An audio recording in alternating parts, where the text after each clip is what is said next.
اللہ نے فرمایا فَفَهَمْنَاهَا سلیمان، اور ہم نے اس معاملے کی زیادہ سمجھ جو تھی وہ حضرت سلیمان علیہ السلام کو دے دی۔ اس سے معلوم ہوتا ہے کہ کبھی چھوٹے جو ہوتے ہیں بظاہر، یہ تو حقیقی بات تو اللہ ہی جانتا ہے کہ کون چھوٹا اور کون بڑا، لیکن اس سے معلوم ہوتا ہے کہ کبھی کبھی کوئی شخص جو آپ سے علم میں، آپ سے رتبے میں، آپ سے عمر میں چھوٹا ہوتا ہے، اسے زیادہ سمجھ کسی چیز کی دے دی جاتی ہے بنسبت بڑے کی، کیونکہ داؤد علیہ السلام تو بڑے تھے اور ہر اعتبار سے بڑے تھے۔ اللہ نے عمر میں اور والد ہونے کی وجہ سے ان کا مقام، ان دونوں میں انہیں بڑائی عنایت فرمائی تھی۔ ممکن ہے نبوت میں جو قرب اللہ کو انہیں حاصل ہو، سلیمان علیہ السلام کو کم ہو، تو اللہ ہی بہتر جانتا ہے، لیکن بہرحال عمر میں بھی اور رتبے میں بھی ان سے بڑے تھے۔ لیکن اس کے باوجود اللہ نے فرمایا کہ ہم نے حضرت سلیمان علیہ السلام کو اس مسئلے میں گہری سمجھ عنایت فرمائی تھی۔ وَكُلًّا، اور دونوں کو آتینا، ہم نے دیا تھا، حکمم و علما، ہم نے حکم بھی دیا تھا، سمجھ بھی دی تھی۔ یعنی حکم کا مطلب یہ ہوا کہ وہ اپنے احکامات کو نافذ کر سکتے تھے، حکومت دی تھی۔ بعض مفسرین نے اس سے مراد حکمت لی ہے، اور کلن کا مطلب یہ ہو گیا کہ دونوں نے اجتہاد کیا اور دونوں کا اجتہاد درست تھا۔ کیونکہ آگے دیکھیں تو اللہ تعالیٰ نے علم بتایا ہے نا کہ ہم نے ان دونوں کو علم دیا تھا، تو جو اجتہاد ہوا کرتا ہے وہ علم کی بنیاد پر ہوا کرتا ہے، تو اس لیے فرما دیا کہ ہم نے علم دیا تھا انہیں، اور علم کی بنیاد پر ان دونوں نے اجتہاد کیا۔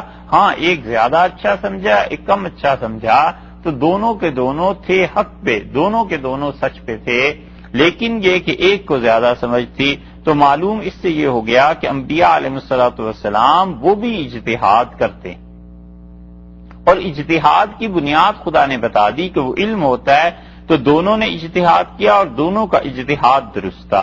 اللہ تعالیٰ نے پھر اس کے بعد جو آگے تذکرہ کیا ہے جن چیزوں کا حضرت داؤد علیہ السلام کے لیے، اس سے پہلے یہاں پر یہ بات سمجھ لینا بھی کچھ ذرا سی ضروری ہے کہ مجتہدین جو ہوتے ہیں ان کا اجتہاد کتاب اور سنت کی بنیاد پر ہوتا ہے، اس امت میں اور پچھلی امتوں میں بھی ظاہر ہے کہ وحی کی بنیاد پہ ہوتا تھا، اور اللہ تعالیٰ جو کچھ انہیں سمجھاتے تھے، خدا نے دو باتیں کر دی۔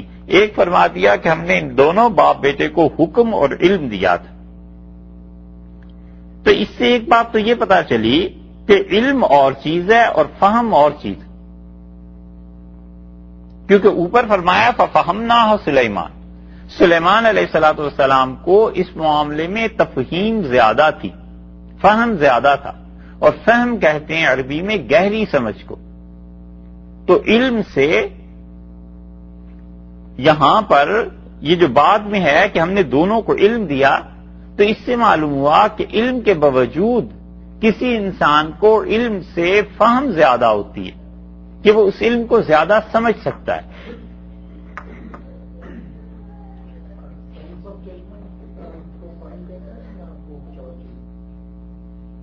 کیا کہا؟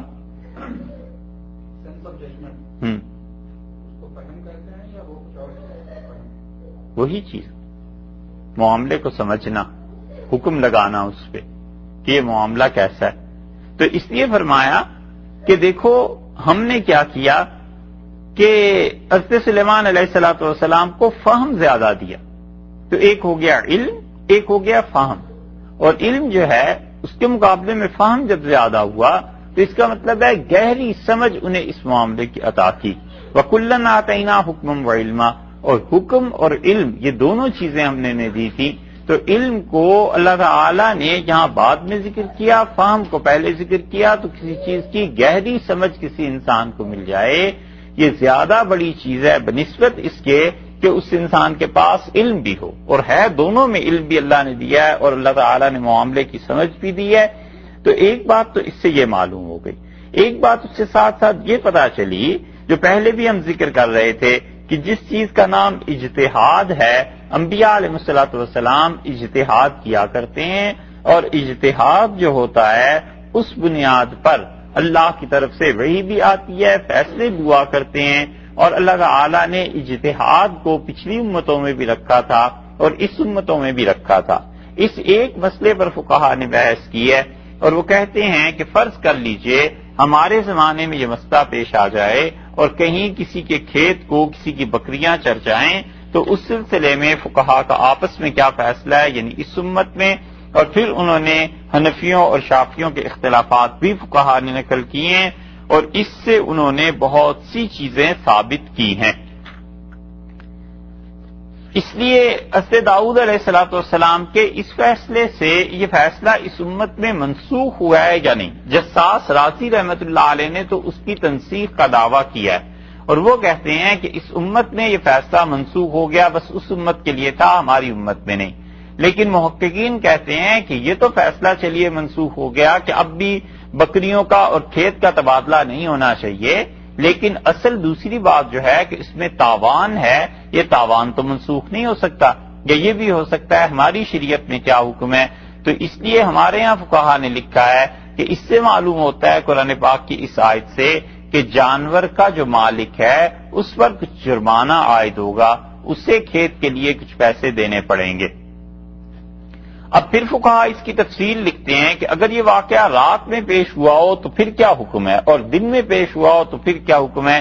امام شافعی رحمۃ اللہ علیہ کا مسلک یہ ہے کہ رات کے وقت اگر جانور کسی دوسرے کی کھیت میں چلے جائیں اور اسے نقصان پہنچا دیں تو جانوروں کا جو مالک ہے وہ ذمہ دار ٹھہرایا جائے گا، اور اس سے پیسے وصول کیے جائیں گے۔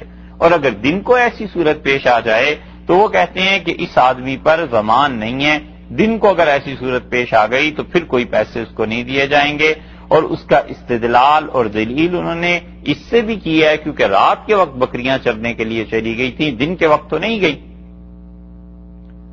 کیونکہ قرآن نے کہا نفشت فیہ غنم القوم، تو نفش عربی میں کہتے ہی رات کے وقت جانے کو ہے، جانوروں کا چر جانا اس کو کہتے ہیں۔ اور انہوں نے اس سے تو استدلال کیا ہی کیا ہے۔ اصل میں شافیوں کے مسلک کی دلیل وہ ہے جو حضور اقدس صلی اللہ علیہ وسلم سے منقول ہے اور موطا امام مالک میں آئی ہے۔ موطا امام مالک میں سے برا بن عازب رضی اللہ عنہ کے متعلق آیا ہے کہ ان کی اونٹنی کسی شخص کے باغ میں چلی گئی اور اس باغ کو اس نے نقصان پہنچا دیا، تو رسول اللہ صلی اللہ علیہ وسلم نے فیصلہ فرمایا کہ باغوں اور کھیتوں کی حفاظت رات میں ان کے مالکوں کے ذمے ہے، اور اس حفاظت کے باوجود رات کو اگر جانور کوئی نقصان پہنچا دیں تو جانور کے مالک پر لازم ہے کہ وہ اس کی نقصان کو پورا کرے، اور جانور کے مالک پر لازم ہے کہ وہ اس نقصان کا ذمہ دار بنے۔ اور وجہ اس کی یہ ہے کہ رات کو جانوروں کو باندھ کے رکھنا چاہیے تھا، یہ تو اس نے غفلت کی کہ رات کو جانور نہیں باندھے، اور اس کے برعکس یہ کن کی بچی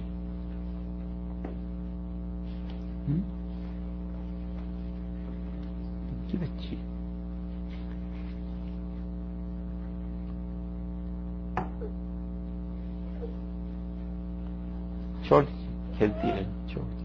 اور امام ابو حنیفہ رحمۃ اللہ علیہ اور کوفہ کے فقہا کا مسلک اس کے برعکس ہے، اور وہ کہتے ہیں کہ جس وقت جانوروں کے ساتھ ان کا چرانے والا ہو اور حفاظت کرنے کے لیے بھی کوئی آدمی موجود ہو، اس نے غفلت کی اور جانوروں نے کسی باغ کو یا کھیت کو نقصان پہنچا دیا، تو اس صورت میں جانوروں کا جو مالک ہے اس کے ذمے پیسے پڑ جائیں گے، کیونکہ اس کی غفلت کی وجہ سے باغ کا نقصان ہوا ہے۔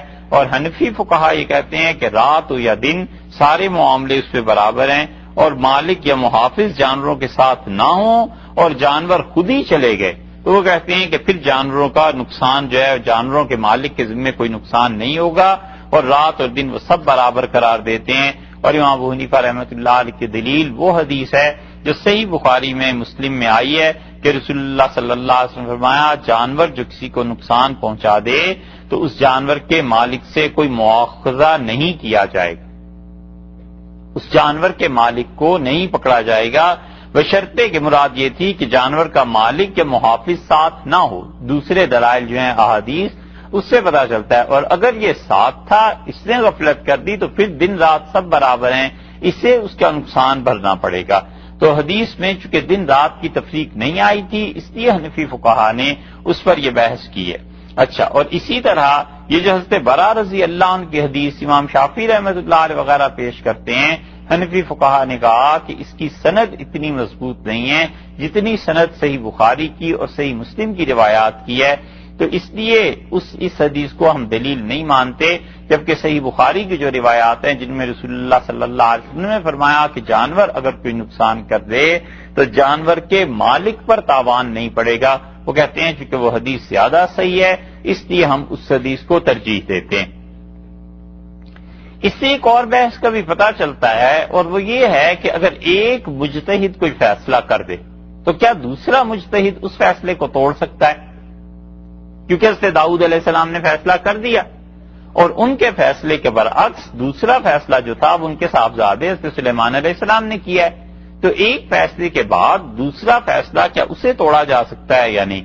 اور فقہا نے، مفسرین نے، اور خاص طور پہ قرطبی رحمۃ اللہ علیہ نے اس کا بہت تفصیل سے بات کی ہے، اور انہوں نے کافی دلائل اس پہ دیے ہیں، جن سب چیزوں کا خلاصہ یہ ہے کہ قاضی نے کوئی فیصلہ اگر محض اپنی عقل کی بنیاد پر دے دیا اور اس نے کتاب و سنت کی پرواہ نہیں کی، ان تصریحات کو نہیں دیکھا، تو اس کا فیصلہ توڑ دیا جائے، اور یہاں تک لکھا ہے کہ فقہا کہتے ہیں اس قاضی کو معزول کرنا واجب ہے، کیونکہ اس نے غلط کام کیا، محض اپنی عقل کی بنیاد پہ فیصلہ دے دیا اور کتاب و سنت کو نہیں دیکھا۔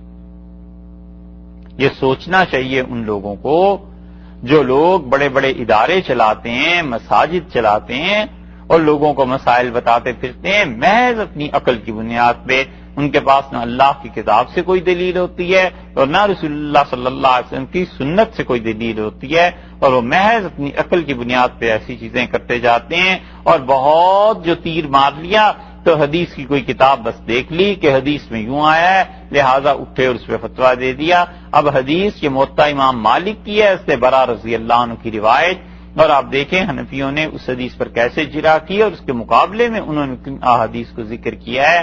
ان چیزوں کو دیکھ کر بہت سے لوگ، اب یہ عمومی رجحان ہوتا چلا جا رہا ہے کہ جب ان سے اس کا کوئی جواب نہیں بنتا تو وہ کہتے ہیں جی مولویوں نے ٹھیکہ لے لیا ہے مذہب کا، بس کیا یہی بتا سکتے ہیں؟ ہم کہتے ہیں صاحب کوئی ٹھیکہ کسی نے نہیں لیا، آپ خود سوچ لیں کہ آپ کس محکمے میں کام کر رہے ہیں، آپ کچھ عرصے کے لیے اسے چھوڑ دیجئے، 10-12 سال آ کر یہ پڑھ لیجئے، پھر آپ بھی ٹھیکیدار ہو جائیں۔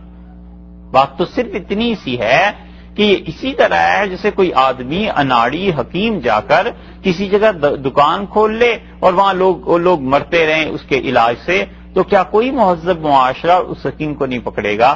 اسے کوئی نہیں کہے گا کہ بھائی تمہارے علاج سے لوگ مر رہے ہیں، تمہیں جب کوئی چیز نہیں آتی تو تم کیوں علاج کرتے ہو؟ ٹھیک اسی طرح ان غلط چیزوں سے روحانی موت واقع ہو جاتی ہے، آدمی شریعت کے خلاف عمل کرنے لگتا ہے۔ فقہا نے قاضی کے متعلق لکھا ہے کہ اگر قاضی نے اپنی عقل سے فتویٰ دیا اور ثابت ہو گیا کہ اس نے کتاب و سنت سے رجوع نہیں کیا تھا تو اس کو معطل کر دیا جائے، فیصلہ توڑنا تو اس کے معمولی بات ہے، سرے سے اس قاضی کو ہی ہٹا دیا جائے۔ اور دوسری بات وہ کہتے ہیں کہ اگر ایک قاضی کا فیصلہ شرعی اجتہاد پر مشتمل ہے تو دوسرے قاضی کو پھر اس کا فیصلہ توڑنا درست ہے۔ دوسرا مسئلہ وہ یہ کہتے ہیں کہ ایک قاضی ہے، اس نے شرعاً فیصلہ صحیح کیا ہے، کتاب و سنت اس کے سامنے تھی، جو بھی اس نے اجتہاد کیا ہے، اس کے مقابلے میں ایک اور قاضی آ گیا، اس نے کوئی فیصلہ کر دیا، تو اب ہم اس پہلے قاضی کی قضا کو رد نہیں کر سکتے، اور وجہ اس کی یہ ہے کہ اگر یہ اجازت دے دی جائے تو روز فیصلے بدلتے رہیں گے، کوئی فیصلہ کرے گا، کوئی فیصلہ کرے گا، پھر ہر قاضی دوسرے قاضی کا فیصلہ اگر توڑنے لگ جائے تو پھر یہ چیزیں غلط ہو جائیں گی۔ اس کی وہ 2 مثالیں، اس میں 2 مستثنیات انہوں نے رکھی ہیں، اور اس طرح قاضیوں کے فیصلے ایک دوسرے کے جب خلاف ہونے لگے تو ایک تو وہ کہتے ہیں کہ اجتہاد سے دیکھا جائے گا کہ، اور جو قاضی ہیں اگر وہ یہ کہہ دیتے ہیں کہ اجتہاد کی بنیاد پر یہ اس کا فتویٰ غلط ہے، اس کی قضا غلط ہے، اور واقعی مجتہدین ہوں اس زمانے میں جو بھی وہ کہہ دیں، تو پھر اس کو سزا نہیں دی جا سکتی، اس لیے کہ ظاہر ہے جو بھی قاضی فیصلے کرتا ہے اس کے پاس بھی دلائل ہوں گے۔ یہ الگ بات ہے کہ دوسرے قاضی اس سے زیادہ اہل علم تھے۔ اور دوسرا استثناء فقہا نے یہ لکھا ہے کہ اس زمانے میں قاضیوں کے لیے ایک بڑا گروہ، بڑی جماعت بنا دی جائے، جیسے ہمارے ہاں اب سپریم کورٹ ہوتی ہے، ہائی کورٹ ہوتی ہے، اس میں چلے جاتے ہیں فیصلے، اور وہ ان کو دیکھتے ہیں کہ چھوٹی عدالتوں نے فیصلے ٹھیک کیے ہیں یا نہیں، اور اسی بنیاد پر وہ کہتے ہیں کہ بڑے قاضی سے دیکھ لیں گے، جو بھی اس ملک میں حکمران ہوں گے وہ دیکھ لیں گے، اور وہ سمجھتے ہیں کہ اجتہاد کے خلاف یہ ہو گیا کوئی فیصلہ، یہ صحیح نہیں ہے، تو پھر وہ اس قاضی کو بلا سکتے ہیں، تنبیہ کر سکتے ہیں، بتا سکتے ہیں، لیکن معطل اس وقت تک نہیں کر سکتے جب تک کہ صراحتاً یہ بات ثابت نہ ہو جائے کہ قاضی نے عقل سے فتویٰ دیا ہے یا یہ کہ اس نے کتاب و سنت کی طرف رجوع کرنے میں سستی سے کام دیا ہے۔ اب اس کی مثال ایسے سمجھ لیں جیسے قتل ہو جاتا ہے اور اسلامی حکومت کہیں فرض کر لیجئے ہو جائے تو وہاں پر دیت مقرر کہ کتنے پیسوں پہ صلح ہو سکتی ہے، کتنے پیسوں پہ مقتول کا جو خون بہا ہے وہ کتنا ہوگا، کتنا ادا کیا جائے، یہ صلح ہو سکتی ہے۔ تو شریعت نے ایک چیز متعین کر دی کہ 100 اونٹوں کی قیمت دے دے۔ اب وہ کوئی اور اوپر اس سے بڑا قاضی بیٹھا ہے اور وہ کہتا ہے کہ 100 اونٹوں کی قیمت کی بجائے اچھا بھئی 100 اونٹوں کی قیمت بنتی تھی، فرض کر لیں 5 لاکھ، تم آپس میں کتنے پہ راضی ہوتے ہو؟ اس نے کہا جی میں 8 لاکھ سے کم نہیں دوں گا۔ وہ دوسرا کہتا ہے کہ شرعاً 5 لاکھ ہی تمہیں دیے جا سکتے ہیں، اور یہ قاضی فیصلہ کر دیتا ہے کہ 8 لاکھ روپے ادا کیے جائیں، اور اس وقت تک قاتل کو جب تک وہ پیسے نہ دے جیل میں ڈال دیا جائے۔ اب اس کے پیسے گورنمنٹ ادا کرے، لوگ زکوٰۃ جمع کر کے دیں، اس کے گھر والے ادا کریں، اس کی عاقلہ اس کا پورا خاندان ادا کرے، یہ ساری الگ مباحث ہیں، لیکن یہ جو 8 لاکھ کا فیصلہ فرض کر لیجئے ہوا ہے بظاہر یہ 5 کے خلاف ہے، لیکن قاضی اسے بھی نہیں توڑ سکتا، اس لیے کہ امام ابو یوسف رحمۃ اللہ علیہ کے ہاں مستقل یہ فیصلہ ہے کہ وہ کہتے ہیں دونوں پارٹیز جتنے بھی پیسے پہ ایگری کر جائیں وہ کہتے ہیں بس وہی اس کی دیت ہے اور اسی میں اس کی جان چھوڑ دی جائے، کیونکہ قتل زیادہ شدید چیز ہے بنسبت پیسے کے۔ تو اس لیے فقہا جب فیصلہ کرتے ہیں، قاضی جب فیصلہ کرتے ہیں، مفتی جب آپس میں بحث کرتے ہیں تو یہی ہوا کرتا ہے کہ ایک فتویٰ، پھر اس سے اچھا مفتی، پھر اس سے اچھا مفتی۔ تو یہ نہیں ہے کہ لوگ کوئی گناہ کا کام کرتے ہیں، لیکن یہ کہ اپنے اپنے اجتہاد کی بنیاد پر علم کی اپروچ ہوتی ہے۔ اور دوسری چیز جو اللہ تعالیٰ نے یہاں فرما دی نا کہ فَفَهَمْنَاهَا سُلَيْمَانَ، ہم نے سلیمان علیہ السلام کو زیادہ گہری سمجھ دے دی تھی، یہ بھی ایک چیز ہے۔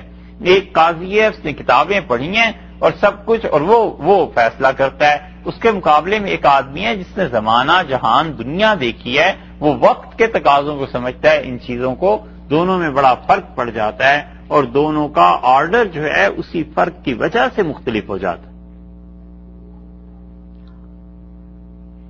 ایک صاحب تھے جس زمانے میں ہم کچھ فتوے کا کام کر رہے تھے، بڑے پڑھے لکھے، اور جب وہ مدرسے سے فارغ ہوئے تو انہوں نے کہیں کوئی سفر نہیں، کہیں آنا جانا، بس پڑھانا شروع کر دیا۔ تو جس مدرسے میں ہم تھے وہاں قریب ایک اور مدرسہ بھی تھا کچھ فاصلے پہ گاؤں میں، تو یہاں چونکہ جگہ نہیں تھی کسی استاد کی تو انہوں نے مدرسے کی انتظامیہ نے انہیں وہاں بھیج دیا اور کہا مولانا وہاں جا کر پڑھائیں۔ تو وہ ہر روز لکھ دیتے تھے کہ یہاں یہ چیزیں درکار ہیں، گاڑی جاتی تھی چیزیں چھوڑاتی تھی۔ ایک دن جو ان کا رکا آیا تو دفتر میں جو لوگ بیٹھے ہوئے تھے بہت ہنسے، کسی ضرورت سے ہم بھی تھے، تو انہوں نے کہا یہ پڑھو دیکھو کیا لکھا ہے۔ اس پہ لکھا تھا کہ یہاں ان چیزوں کی کمی ہے، یہ بھیج دیں، اور چیزیں کیا تھی ان کا، آلو نہیں ہے، سبزی نہیں ہے، تیل نہیں ہے، فلاں فلاں برتن نہیں ہے، اور اس کے ساتھ لکھا تھا کہ یہاں ڈاک خانہ بھی نہیں ہے تو ایک سرخ ڈبہ بھی ڈاک والا بھیج دیں، اور ٹیلی فون بھی نہیں ہے اور ایک سیٹ بھی بھیج دیں۔ تو وہ کہنے لگے یہ بات تو صحیح ہے کہ وہاں ٹیلی فون نہیں ہے، ڈاک خانہ نہیں ہے، لیکن مفتی صاحب نے جو کچھ لکھا ہے یا مولوی صاحب نے، کون انہیں بتائے کہ ٹیلی فون ایسے ہی استعمال نہیں ہو جاتا، وہ سمجھے کہیں بجلی سے چلتا ہوگا تو بجلی کا پلگ لگا کے اور ٹیلی فون اس سے استعمال کر لیں گے، اور ڈاک والوں کا جو سرخ ڈبہ ہوتا ہے انہوں نے کہا کوئی ڈبہ ہوتا ہوگا، بس لے لیتے ہوں گے لوگ، اس میں ڈاک ڈال دیتے ہوں گے۔ تو یہ کیا چیز ہے، اتنا پڑھا لکھا ہونے کے باوجود چونکہ باہر دیکھی نہیں نا دنیا کہ کیا رنگ ہے اور کیا چیزیں ہوتی ہیں، اس لیے یہ سادگی آ گئی۔ تو کبھی کبھی لوگوں میں اس بنا پر بھی اختلاف ہو جاتا ہے کہ ہر آدمی اس درجے تک نہیں پہنچ سکتا جو درجہ سمجھ کا ہوا کرتا ہے. اس لیے مجتہدین کا آپس کا جو اختلاف ہے اور قاضیوں کا آپس کا اختلاف، ان سب چیزوں کو دیکھنا چاہیے. دارقطنی حدیث کی ایک کتاب ہے، امام دارقطنی رحمۃ اللہ علیہ نے وہ چیزیں لکھی ہیں. اس میں انہوں نے حضرت عمر رضی اللہ عنہ کا ایک خط بھی لکھا ہے، اور حضرت عمر رضی اللہ عنہ نے وہ بڑا تفصیل سے خط حضرت موسیٰ اشعری رضی اللہ عنہ کے نام لکھا ہے. اور حضرت عمر رضی اللہ عنہ لکھا ہے کہ قضا کیا چیز ہے، قاضی کیسے بنتے ہیں، مقدموں کے فیصلے کیسے ہونے چاہیے. اور پھر حضرت عمر رضی اللہ عنہ نے یہ بھی لکھ دیا کہ فیصلہ دینے کے بعد اگر اجتہاد کے طور پہ بدل جائے قاضی کا فیصلہ تو اسے چاہیے کہ اپنا فیصلہ بدل دے. اور حضرت عمر رضی اللہ عنہ نے اسی لیے قاضیوں کو یہ ہدایت دے رکھی تھی کہ انہوں نے فرمایا تھا کہ دیکھو تم دو فریقوں میں جس کے پاس مقدمہ آئے پہلے وہ اسے رضامندی سے حل کرنے کی کوشش کریں اور اس کے بعد وہ قضا کا فیصلہ نافذ کریں. اسی لیے مفسرین نے جہاں اس تفصیل سے بحث کیا ہے کہ حضرت سلیمان اور حضرت داؤد علیہ السلام نے فیصلے کیا کیے تھے، وہ کہتے ہیں، اور بڑا اچھا پہلو مفسرین نے یہ لکھا ہے، وہ کہتے ہیں حضرت داؤد علیہ السلام کا فیصلہ تو حقیقی فیصلہ تھا، نافذ تو وہی ہونا تھا.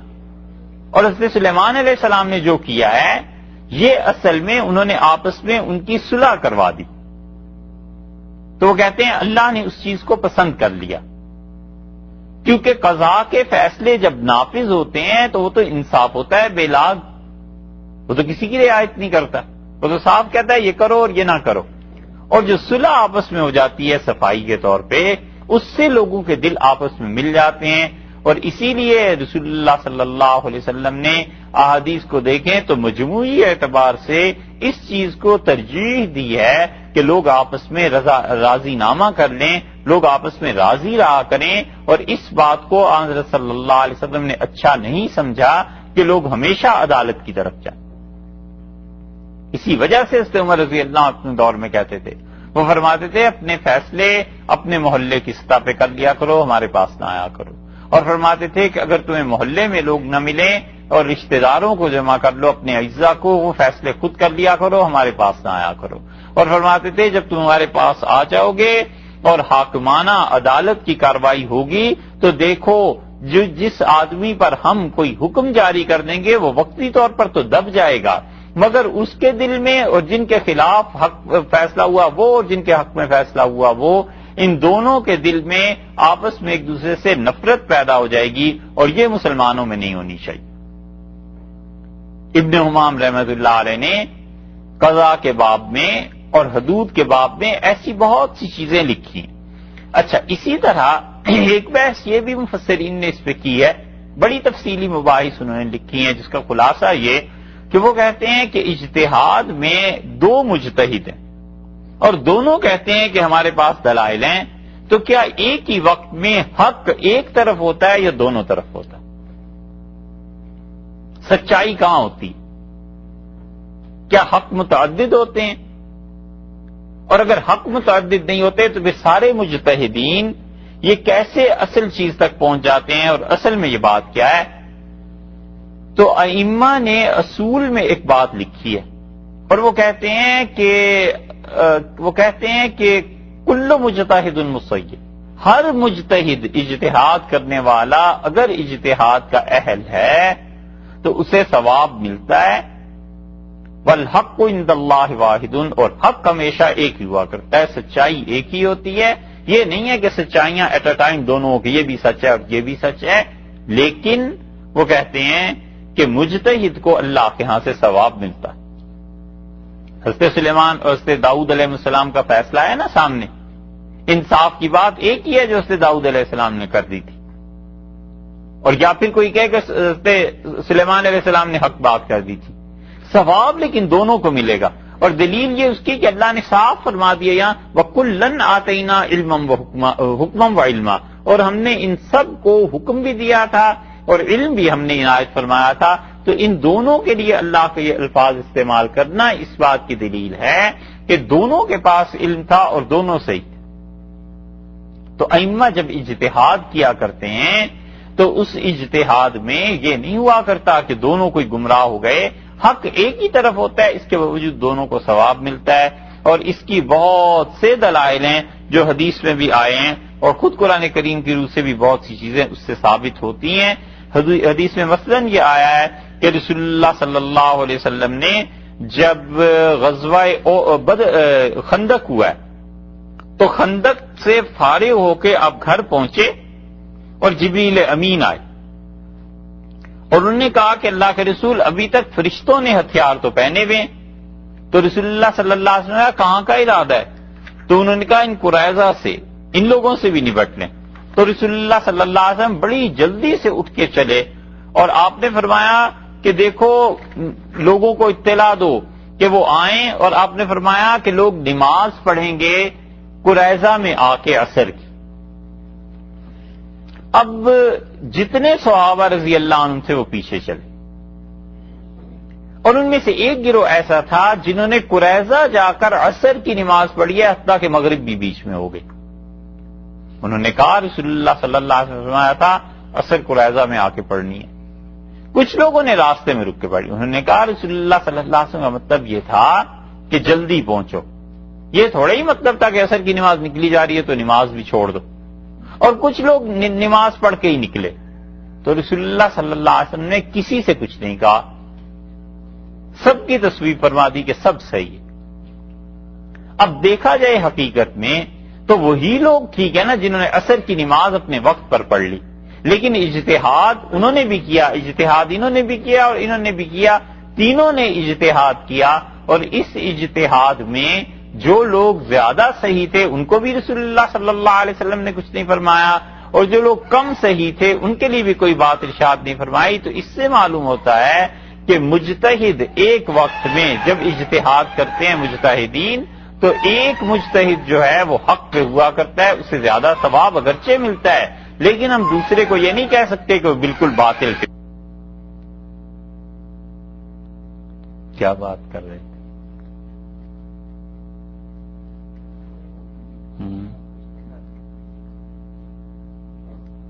چلو آگے پڑھتے ہیں، پھر آئی بات تو پھر شروع کریں۔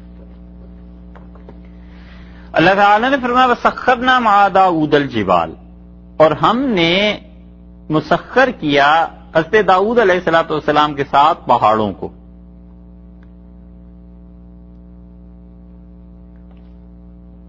ہاں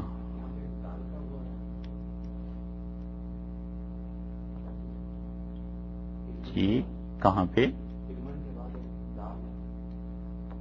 حکمم و علما کے بعد، اچھا جی عرض کرتا ہوں۔ تو اچھا ہاں بات تو اجتہاد کی تھی یار۔ اچھا اجتہاد میں مجتہدین جب اجتہاد کرتے ہیں تو یہ بالکل نہیں ہے کہ دونوں اجتہاد کے اہل ہیں اور ایک مجتہد اس میں سے خطا پہ ہے اور دوسرا ثواب پہ۔ رسول اللہ صلی اللہ علیہ وسلم نے اس میں کوئی فیصلہ نہیں فرمایا قریظہ کے معاملے میں، اس باب میں کچھ ارشاد نہیں فرمایا۔ اس کا مطلب یہ ہے کہ اجتہاد کا حق لوگوں کو حاصل تھا، اور رسول اللہ صلی اللہ علیہ وسلم نے اس حق کو ثابت رکھا ہے، اور یہ نہیں کہا کہ دونوں میں سے کون زیادہ حق پہ تھا اور کون نہیں تھا۔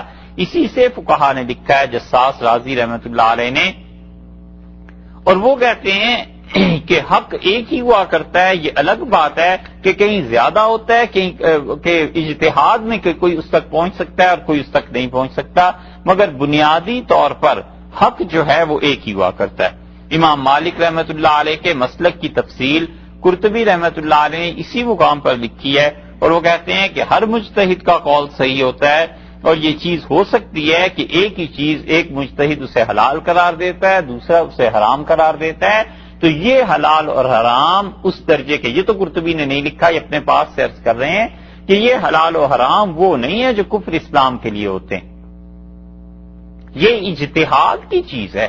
تو اجتہاد سے ایک چیز حلال ہوتی ہے، ایک چیز حرام ہوتی ہے، اور ایک ہے قطعی حرام جو حدیث میں قرآن پاک میں آ گئے، اس کی حلت اور حرمت تو کفر کی ہو جاتی ہے۔ مثلاً کل کو یہ کوئی کہنے لگے کہ پورک حلال ہے، میں نے اجتہاد کر لیا ہے، تو نص کے مقابلے میں، کتاب و سنت کے مقابلے میں وہ اجتہاد کہاں سے کر رہا ہے؟ وہ کافر ہو جائے گا، علیہ باللہ کفر کا ارتکاب کرے گا۔ اور ایک چیز ایسی ہے جس کے بارے میں اللہ تعالی نے کتاب میں اور رسول اللہ صلی اللہ علیہ وسلم سنت میں کوئی واضح حکم نہیں دیا، اس کو مجتہدین نے دیکھنا ہے کہ آخر اجتہاد کرنے سے یہ کیا پتا چلے یہ حلال ہے یا حرام. تو وہ جو حلال اور حرام کا فرق پڑ جاتا ہے اس پہ کفر اسلام کا فتویٰ نہیں لگتا. کفر بہت بڑی چیز ہے، مثلا مینڈک ہے. بہت سے شافعی فقہا ہیں وہ کہتے ہیں یہ جائز ہے، اور وجہ اس کی یہ کہ وہ کہتے ہیں اس کے حرام ہونے کی دلیل تمہارے پاس کیا ہے. ہم ان کے مقابلے میں کہتے ہیں کہ اللہ تعالیٰ نے ان چیزوں کو حرام قرار دیا ہے جو دیکھنے میں بھی بری محسوس ہوتی ہیں. تو وہ کہتے ہیں تمہیں محسوس ہوتی ہیں نا، کتنے علاقے ہیں جہاں کسی کو محسوس نہیں ہوتا. تو یہ تو بحث پھر اسی طرح چلتی ہے. اور پھر دیگر دلائل اور یہ چیزیں، یہ حلت اور حرمت ایسی چیز ہے جس میں کفر اسلام کی بات نہیں آتی. اور یہ عبداللہ ابن عمر رضی اللہ عنہ کی جو روایت آپ سے ابھی عرض کی تھی کہ احزاب کے دن رسول اللہ صلی اللہ علیہ وسلم نے فرمایا کہ عصر کی نماز وہاں کے پڑھنا، تو صحیح بخاری میں آیا ہے کہ رسول اللہ صلی اللہ علیہ وسلم نے کسی کو ملامت نہیں کی. یہی اجتہاد کہلاتا ہے. حضرت عمر بن العاص رضی اللہ عنہ کہتے ہیں، اور سرخسی نے مبسوط میں یہ بات نقل کی ہے. امام سرخسی رحمت اللہ علیہ ماوراء النہر کے ان علماء میں سے تھے جن کو بہت بڑے درجے کا آدمی مانا گیا ہے. اور سرخسی رحمت اللہ علیہ نے کتاب لکھی ہے مبسوط، بڑی تفصیل سے انہوں نے فقہی احکامات بیان کیے ہیں، 34 جلدوں میں اب چھپی. اور حیران ہوتے ہیں ہم کہ اللہ نے اس شخص کو علم کتنا دیا تھا. ان کے زمانے میں جو ان کے شاگرد تھے یہ سارے لکھتے ہیں کہ انہوں نے بادشاہ وقت کے خلاف فتویٰ دے دیا، اور بادشاہ نے ان سے کہا فتویٰ تبدیل کرو. انہوں نے کہا یہ نہیں ہو سکتا، اور اس فتوے کا اثر لوگوں پر پڑا بہت. تو اس نے پکڑ کے انہیں کہا جیل میں بند کر دو. اور جیل اس زمانے میں بدتر جیل یہ ہوتی تھی کہ کنویں میں پھینک دیتے تھے. اور کنویں میں ایک جگہ اندھا کنواں ہوتا تھا، گندے پانی کا اس میں پھینک دیتے تھے اور اس میں کوئی جگہ بنا دیتے تھے، بس اس پہ بیٹھے رہو. تو انہوں نے پھینک دیا. محمد ابن احمد ان کا نام تھا. تو شمس الائمہ رحمۃ اللہ کو جب پھینکا گیا تو کچھ عرصے تو انتظار کرتے رہے کہ شاید کچھ حکومت اپنے فیصلے پہ نظر ثانی کرے، کوئی صورت ہو. جب انہیں یقین ہو گیا کہ اب کوئی صورت نہیں تو انہوں نے، ان کے شاگرد آتے تھے ملنے، جو بھی اوپر سے کھانا دیتا تھا، کوئی چیز پھینکتا تھا، تو انہوں نے ان سے کہا کہ تم لکھنا شروع کرو، میں اگر مر گیا تو یہ علم میرے ہی ساتھ چلا جائے گا. تو اس زمانے میں انہوں نے، ان کے شاگرد کہتے ہیں کہ 22 جلدیں ہمیں لکھوائیں محض اپنے حافظے سے. وہ کنویں سے بولتے رہتے تھے، ہم باہر بیٹھ کے لکھتے رہتے. اور جب کئی سال میں یہ پوری ہوئی یہ چیز تو یہ اطلاع بادشاہ تک پہنچی اور اسے احساس ہوا کہ اس نے بہت بڑی غلطی کی، اتنے بڑے آدمی کو یہ سزا دے دی. تو پھر اس نے ان کا انعام اکرام کیا. انہوں نے کہا اب میری زندگی ختم ہو گئی ہے اور مجھے اب گھر میں آرام سے بیٹھنے دو. تو باقی کتاب 2-3 جلدیں رہ گئی تھیں وہ مکمل کرائی انہوں نے، اور وہ اب چھپی ہے. وہ 34 جلدیں اس کی بنی ہے. یا ظاہر ہے صفحے جتنے اس زمانے میں ہوں گے اب نہیں رہے، جتنے اب ہیں اس زمانے میں نہیں تھے. تو اب وہ 34 جلدوں میں چھپی ہے. سرخسی رحمت اللہ علیہ اتنے بڑے آدمی تھے.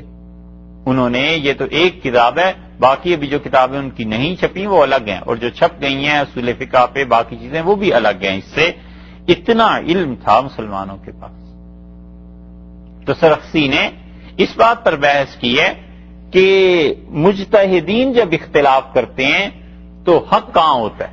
اور پھر اس کے بعد کہتے ہیں کہ رسول اللہ صلی اللہ علیہ وسلم کے پاس 2 آدمی آئے، وہ جھگڑ رہے تھے، اور حضرت صلی اللہ علیہ وسلم نے فرمایا عمر بن العاص رضی اللہ عنہ سے، آپ نے کہا ان کا فیصلہ کرو.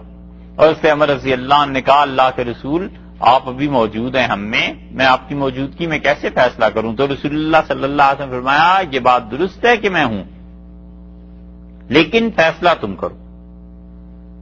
تو انہوں نے عرض کیا کہ اگر میں نے فیصلہ کیا تو مجھے کیا اس پہ اللہ کے ہاں سے ثواب بھی ملے گا؟ تو آپ نے فرمایا اگر تم نے درست فیصلہ کیا تو 10 نیکیاں ملیں گی، اور تم نے اگر غلط اجتہاد کر لیا تو تمہیں 1 نیکی ملے گی.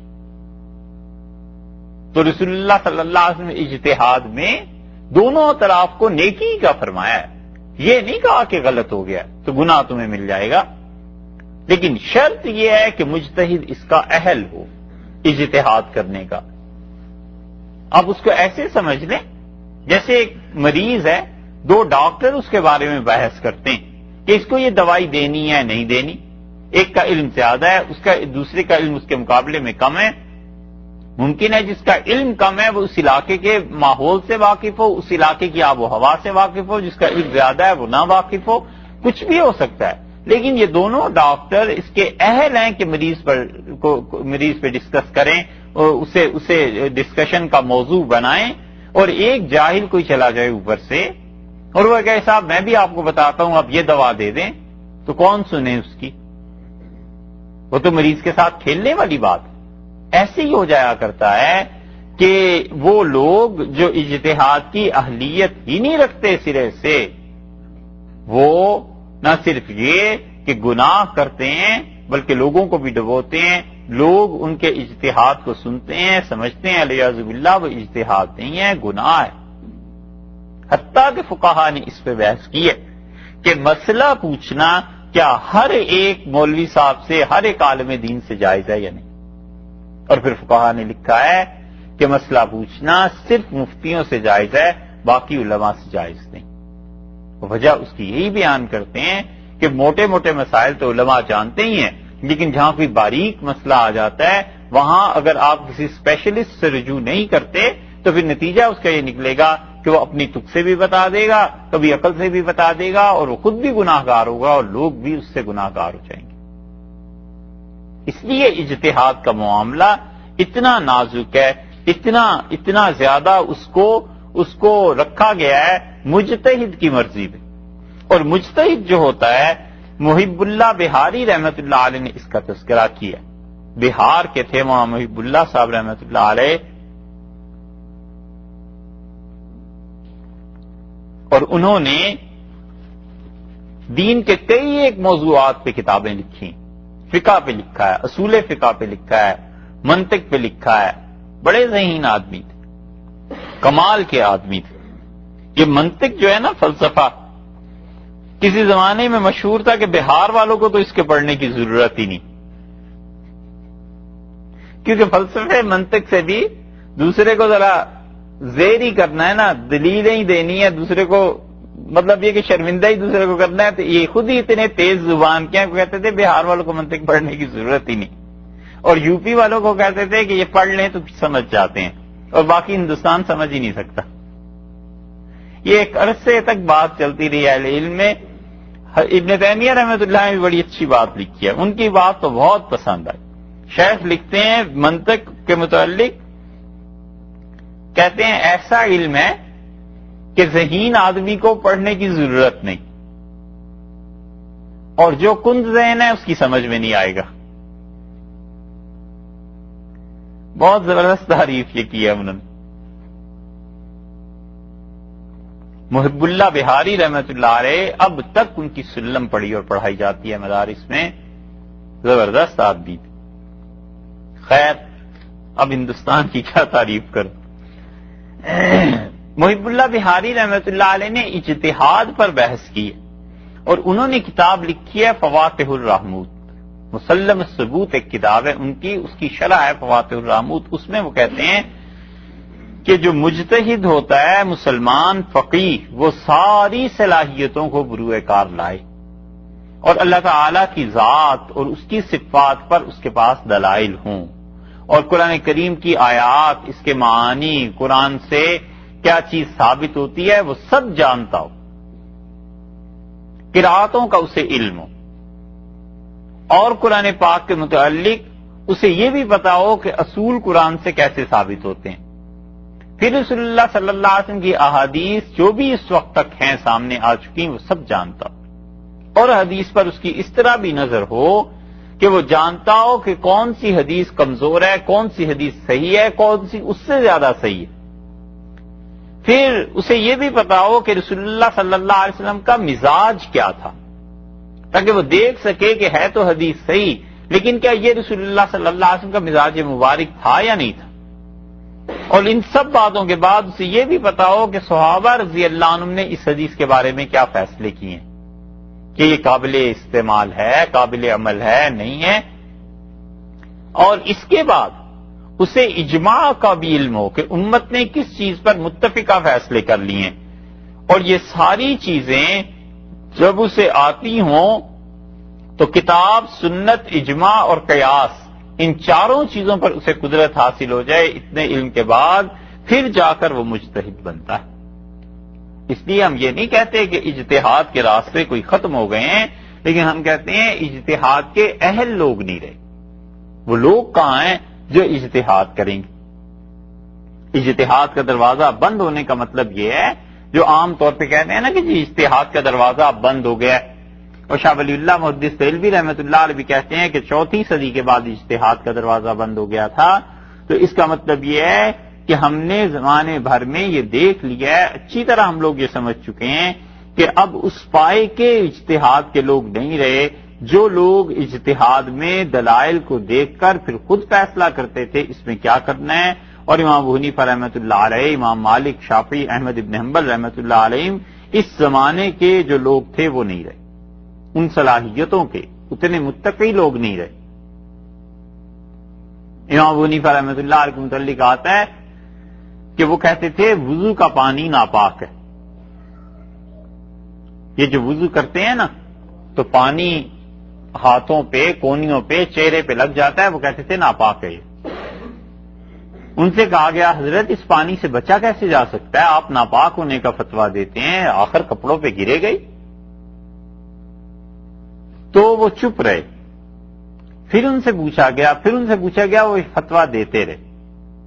اور ایک دن ان کے شاگرد کہتے ہیں ہم نے ان سے پوچھا آپ کس بنا پر فتویٰ دیتے ہیں؟ تو انہوں نے کہا یہ جو لڑکا ہے نا وضو کر رہا، اس سے پوچھو جا کے، اور اس سے الگ بلاؤ اور اسے کہو شراب سے توبہ کرے۔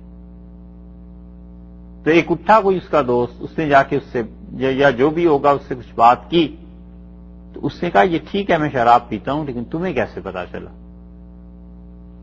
اس نے کہا مجھے خبر نہیں، لیکن تم سچ بتاؤ پیتے ہو؟ کہاں پیتا ہوں؟ کہ تمہیں پتا کیسے چلا؟ تو اس نے کہا امام ابو حنیفہ رحمۃ اللہ نے مجھے یہ کہا ہے۔ وہ بڑا پریشان ہوا۔ کچھ دیر کے بعد ایک اور آدمی آیا وضو کرنے، امام صاحب نے فرمایا اس سے جا کے کہو کہ اپنے والدین کی مخالفت سے توبہ کرے۔ اس سے پوچھا، اس کا بھی یہی قصہ نکلا۔ پھر امام ابو حنیفہ رحمۃ اللہ نے اپنے شاگردوں سے کہا کہ لوگ جب وضو کرتے ہیں نا تو کون کون سا گناہ ان کے وضو کے پانی میں دھلتا ہے اور پھر ان کے کپڑوں پر پڑتا ہے، میں خود دیکھتا ہوں، تو میں کیسے کہہ دوں کہ یہ گناہ والے کپڑے پاک ہو گئے؟ تم کہتے ہو فتویٰ دوں، میں تو نہیں دے سکتا۔ حتیٰ کہ امام ابو حنیفہ رحمۃ اللہ علیہ نے مسلسل اللہ تعالی سے درخواست کی کہ اللہ یہ کیفیت میری ختم کر دے، لوگوں کو جو گناہ نظر آتے ہیں یہ کیفیت ختم ہو جائے۔ پھر ان کی وہ کیفیت ختم ہو گئی، پھر انہوں نے کہنا شروع کیا کہ یہ پانی ٹھیک ہے، جائز ہے، پاک۔ اس درجے کے لوگ تھے۔ ابن حمام نے لکھا ہے کہ امام ابو حنیفہ رحمۃ اللہ علیہ نے اپنی زندگی میں شاید 15 برس لکھے ہیں یا 20 برس اس کی نمازیں لوٹائیں، انہوں نے قضا کی۔ ان سے پوچھا گیا کہ آپ نے یہ کیوں کیا؟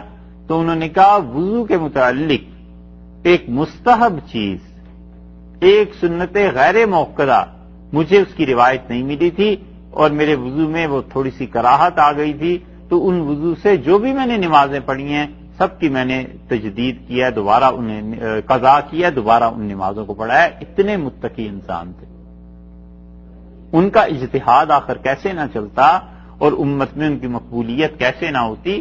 اتنے بڑے لوگ تھے۔ اور اب ہمارے زمانے میں وہ لوگ اجتہاد کی باتیں کرتے ہیں جو عربی میں ناظرہ قرآن نہیں پڑھ سکتے۔ بڑا ظلم جس نے کیا وہ ضیاء الحق صاحب تھے ہمارے یہاں۔ انہوں نے ایسے ایسے ججز، ایسے لوگ شریعت کے نام پہ مسلط کر دیے قوم میں، جن کو ہم سب جانتے تھے، اور وہ ان سے وہ اجتہاد کی باتیں ہمارے ایک استاد تھے ان سے کرنے لگے۔ وہ بیچارے سیدھے آدمی تھے۔ انہوں نے کہا جج صاحب قرآن پاک میں تو یہ بات آئی ہے، تو ان کا کس جگہ؟ ان کا فلاں پارے میں آئی ہے۔ تو انہوں نے کہا اچھا میں پڑھتا ہوں، دیکھتے ہیں چل کے۔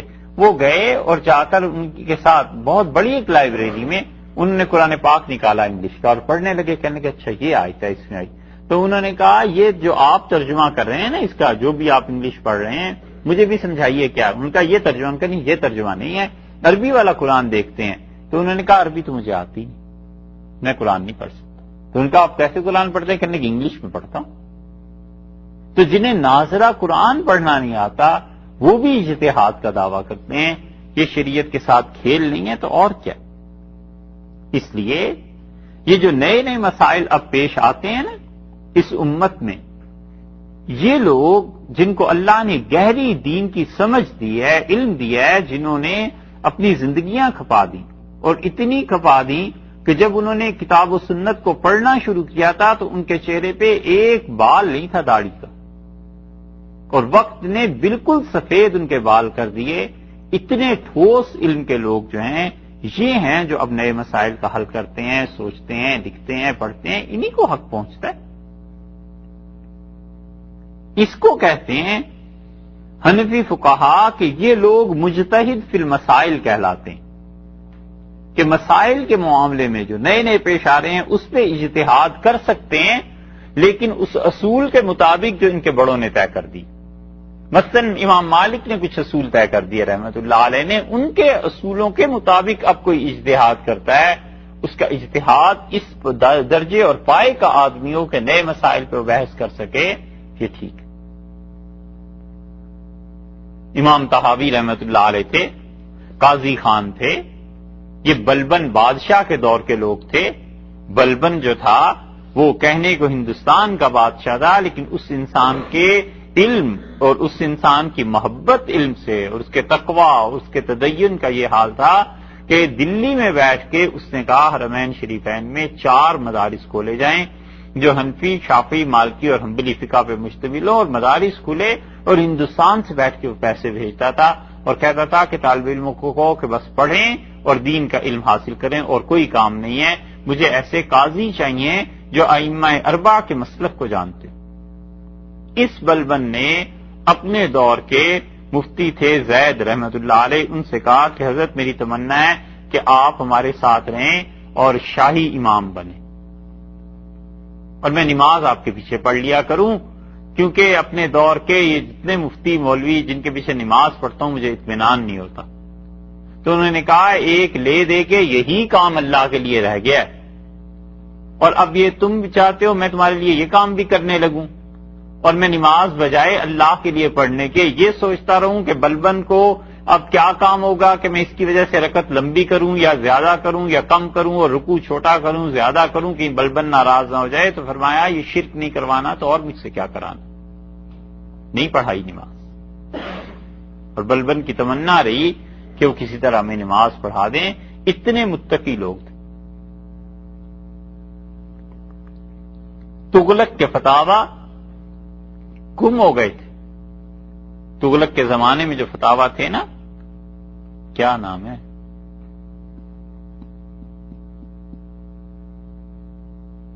5 جلدوں میں چھپے ہندوستان سے، اب تو خیر ہمارے ملک میں بھی چھپ گئے ہیں، تتار خانیاں۔ تتار خان جو تغلق بادشاہ کی طرف سے مقرر تھے، انہوں نے یہ کام کرایا، اور یہ دنیا میں کہیں ملتا نہیں تھا اس کا ثبوت کہ اب ان کی کتاب ابھی باقی ہے یا نہیں۔ وہ فتوے پڑھے آدمی تو پتہ چلتا ہے کہ سبحان اللہ کتنا علم تھا ان لوگوں کے پاس۔ اور وہ قاضی سجاد حسین صاحب مرحوم تھے رحمت اللہ علیہ دہلی میں، جنہوں نے مثنوی کا اردو ترجمہ لکھا ہے۔ تو ہندوستان والوں کو کیا خبر ہوتی کہ وہ کتنا بڑا آدمی تھا؟ وہ آنکھیں اندھی ہوتی ہیں نا بنیادی طور پہ، کہتے ہیں باہر سے روشنی پڑے تو پھر نظر آتا ہے۔ ایران والوں کو خبر ہوئی تو ایران والوں نے قاضی سجاد صاحب کے اعزاز میں دلی میں اپنے سفارت خانے میں ایک تقریب منعقد کی، اور قاضی صاحب نے گلستان، بوستان، شیخ سعدی کی، حافظ شیرازی کا اور یہ مثنوی، ان سب چیزوں کا اردو میں ترجمہ کیا۔ بڑے فاضل آدمی تھے، ایک وہ، ایک ان کی بیٹی، بس والد ترجمہ کرتے تھے، بیٹی اسے لکھتی تھی، دیکھتی تھی، کتابت کرانی، یہ ساری چیزیں ان کی بیٹی کے ذمہ تھیں، غالباً اب تک حیات ہیں وہ۔ تو یہ خبر پہنچی اندرا کو کہ ایران والوں نے اس شخص کی بڑی حوصلہ افزائی کی ہے، جس ذریعے سے بھی پہنچی ہوگی کہ آج کل ایران کی ایمبیسی میں یہ ہو رہا ہے۔ تو اندرا نے انہیں ایوارڈ دیا، اپنے ملک کا سب سے بڑا اور انہیں بلایا اور ان کی قدردانی کی، ان سے پوچھا کام کیا، تو انہوں نے کہا فتاوی تاتار خانیاں چھپوا دیں، یہ دنیا میں کتاب نایاب ہو جائے گی۔ اندرا نے پیسے دیے، غالباً 2 لاکھ دیے تھے یا 1.5 لاکھ دیا تھا، اور پھر جا کر یہ کتاب چھپی، اور اب چھپ گئی ہے تو اللہ نے شاء اب تو محفوظ ہو گئی۔ اتنے بڑے لوگ تھے، یہ مسائل کا استنباط کرتے تھے، اسی لیے حنفی فقہا نے بنیادی طور پر جتنے بھی اجتہاد کے لوگ ہیں ان کو 6 حصوں میں تقسیم کیا یا 7 حصوں میں۔ شامی نے ایک کتاب لکھی ہے عقود رسم المفتی، جو مفتیوں کو بالکل ابتدا میں پڑھائی جاتی ہے کہ فتوے کے اصول کیا ہیں، اور وہ کہتے ہیں کہ فقہا کے جو طبقات ہیں ان میں سے سب سے پہلا طبقہ مجتہد فی الشرع ہوتا ہے، کہ شریعت میں مجتہد، کہ وہ صرف کتاب اور سنت کو دیکھتا ہے اور کتاب و سنت سے براہ راست وہ حکم کو لے لیتا ہے، اسے کوئی ضرورت نہیں ہے اس بات کی کہ وہ یہ دیکھے کہ کس صدی میں کیا فتویٰ تھا تو کس صدی میں کیا فتویٰ تھا، اس کا علم اتنا وسیع ہوتا ہے۔ اور یہ جو مجتہد فی الشرع ہے، یہ امام شافعی، امام مالک، امام احمد اور یہ لوگ تھے بس، اور ان کے بعد مجتہد فی الشرع جو تھے رحمہم اللہ بس وہی تھے۔ آہستہ آہستہ اس صلاحیت کے روگ ختم ہو گئے۔ اپنے زمانے میں سفیان ثوری رحمۃ اللہ علیہ تھے، شام میں امام اوزاعی رحمۃ اللہ علیہ تھے، یہ سارے لوگ اجتہاد کے اس درجے پر فائز تھے کہ انہیں اس کی کوئی پرواہ نہیں تھی کہ کس نے کیا فتویٰ دیا ہے، وہ کتاب و سنت کو دیکھ کے براہ راست مسائل لکھواتے تھے، لکھتے تھے، یہ مجتہد فی الشرع کہلاتے تھے۔ اور دوسرے طبقے میں وہ لوگ آتے تھے جو اپنے اساتذہ کے اصول کے مطابق کام کرتے تھے، لیکن وہ لوگ اصول میں اپنے امام کے تابع ہوتے تھے اور اصول کے تحت کتاب و سنت کو دیکھ کے پھر مسائل کو ثابت کر سکتے تھے۔ یہ لوگ اصول میں تو پیروی کرتے تھے اپنے امام کی، لیکن اس سے نچلے درجے میں آ کے جہاں مسائل کا اخذ کرنا، استنباط کرنا ہوتا تھا، اس میں وہ ان کے ساتھ ضروری نہیں ہے کہ متفقوں، یہ کہلاتے تھے مجتہد فی المذہب، مجتہد فی الشرع سے نیچے کے درجے میں۔ اور یہ تھے امام ابو یوسف، امام محمد، حسن ابن زیاد اور یہ امام ظفر رحمۃ اللہ علیہم، یہ مجتہد فی المذہب تھے۔ پھر تیسرے درجے کے آدمی آئے اور وہ مجتہد فی المسائل ہوتے تھے، یعنی وہ کتاب و سنت کے جو مسائل اصول ائمہ نے مرتب کیے اس کو بھی اپناتے تھے، جو ان کے بعد کا درجہ ہے اسے بھی اپناتے تھے، اور جن مسائل میں اوپر کے دونوں طبقوں نے کوئی اجتہاد نہیں کیا ہوتا تھا یہ کرتے تھے، جیسے امام طحاوی رحمۃ اللہ علیہ جن کا نام کئی بار آپ نے سنا۔ یہ طحاوی اپنے زمانے کے مجتہد تھے، اور ہم سمجھتے ہیں کہ اپنے زمانے کے مجدد بھی تھے اپنی صدی۔ وجہ اس کی یہ ہے کہ اس آدمی نے ایک جو کتاب لکھی ہے نا، باقی کتابیں تو چھوڑ ہی دیں، صرف ایک کتاب جو انہوں نے لکھی ہے عقیدے پہ، عقیدہ طحاویہ۔ یہ ہمارے حنفی تو پڑھتے نہیں، مسلمانوں کو ویسے بھی پڑھنے سے کچھ شغف نہیں رہا، اس وقت بھی ان کی کتاب دنیا بھر میں عقیدے میں پڑھائی جاتی ہے، مدینہ منورہ میں یونیورسٹی میں نصاب میں شامل۔ ہم نے خود علماء مدینہ منورہ کے علماء سے سنا، انہوں نے کہا کہ تم حنفیوں کو پتہ نہیں کیا ہو گیا ہے، اتنی بڑی کتاب تمہارے لوگوں نے لکھی ہے اور تم لوگ اسے پڑھتے پڑھاتے نہیں ہو۔ جن کتابوں کو سبقن اساتذہ سے پڑھنا چاہیے، ان میں سے ایک امام طحاوی رحمۃ اللہ علیہ کی عقیدہ طحاویہ ہے۔ انہوں نے بالکل عقیدے کو نکھار کے رکھ دیا ہے کہ عقیدہ ان چیزوں کا نام ہے، بس کہنے کو مختصر ہے، لیکن کوئی تشریح کرنے بیٹھے تو 500 صفحے اس پہ لکھتے تو بھی ناکافی ہیں، اتنی جامع، اتنی اچھی چیز انہوں نے لکھی ہے۔ یہ تیسرے درجے کے لوگ تھے۔ چوتھے درجے کے لوگ وہ ہوتے تھے جنہیں اجتہاد پر کوئی قدرت نہیں ہوتی تھی، لیکن وہ پچھلے لوگ جو گزر چکے ہیں ان کے اقوال کی تشریح کر دیتے تھے، اور انہیں کہتے تھے اصحاب تخریج، یعنی پچھلے تینوں جو طبقات ہیں ان کے قول کی تشریح کرنا ان کے ذمہ ہوتا تھا۔ یہ جساس رازی جن کا نام آتا رہتا ہے نا کبھی کبھی، اور معروف کرخی، یہ کرخ کے رہنے والے رحمۃ اللہ علیہ، بغداد میں ان کی قبر تھی، ابھی تک بھی تھی، جب عراق پہ اٹیک ہوا پتہ نہیں رہی ہوگی یا نہیں۔ کرخ ایک محلہ تھا، وہاں کے رہنے والے تھے، یہ سب لوگ اصحاب تخریج میں سے تھے۔ اور پانچویں جو تھے وہ فقط ان چار طبقوں کو دیکھ کر یہ فیصلہ کرتے تھے کہ ہمارے زمانے میں کس پہ فتویٰ ہو سکتا ہے. یہ پانچویں درجے کے لوگ اصحاب ترجیح کہلاتے تھے. اور بس اس کے بعد آخری درجہ یہ ہو جاتا تھا کہ روایتوں میں وہ پرکھ لیتے تھے کہ اب جو دور آ گیا ہے کس کے قول پہ فتویٰ دے دینا چاہیے.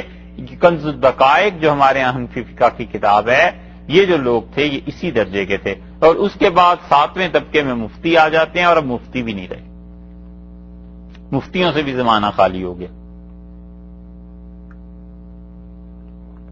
اب صرف ناقل رہ گئے کہ نقل کر دیتے ہیں، شامی میں یہ آیا ہے، فلان جگہ یہ آیا ہے، فلان جگہ یہ آیا ہے. اب ناقل ہی رہ گئے ہیں. مگر نہ مفتی تو وہ ہوتا تھا جو ان ساری چیزوں کو سوچ کے خود سے فتویٰ دینے کی صلاحیتیں رکھے، اب وہ بھی نہیں رہے. تو اس لیے اجتہاد کا مسئلہ تو یہ ہے. ہم یہ نہیں کہتے کہ اجتہاد ختم ہو گیا ہے، ہم کہتے ہیں کہ ائمہ اربعہ کے بعد اس پائے کے لوگ نہیں رہے جس پائے کے لوگ اجتہاد کیا کرتے تھے. یہاں پر اللہ تعالی نے جو باتیں ارشاد کی ان میں سے ایک تو اجتہاد کی بحث تھی، دوسری جانوروں کے متعلق ہے. مفسرین نے اس پہ بحث کی ہے کہ اب یہ بکریاں تھی نا، اور انہوں نے جا کر اس کھیت کو نقصان پہنچایا، اور اللہ تعالی نے ان کی تعریف کی حضرت سلیمان علیہ السلام کے فیصلے کی. تو مویشیوں کے جو حقوق ہیں ان کے متعلق بھی حدیث میں آیا ہے. حضور اقدس صلی اللہ علیہ وسلم نے مویشیوں کے حقوق کا بھی بیان کیا، اور آپ نے بتایا کہ جو لوگ مویشی پالتے ہیں ان کے متعلق مویشیوں کے کیا حقوق ہیں، اور جو اس کو پورا نہیں کریں گے قیامت میں ان کے ساتھ کیا کیا جائے گا. مسلم کی روایت میں آتا ہے کہ رسول اللہ صلی اللہ علیہ وسلم سے ابو ہریرہ رضی اللہ عنہ کی روایت میں کہ جو شخص سونا اور چاندی اس کے پاس ہے، کسی عورت کے پاس، مرد کے پاس، اور وہ اس کی زکوٰۃ نہیں ادا کرے گا تو قیامت کے دن اس کے لیے آگ کے پرت بنائے جائیں گے.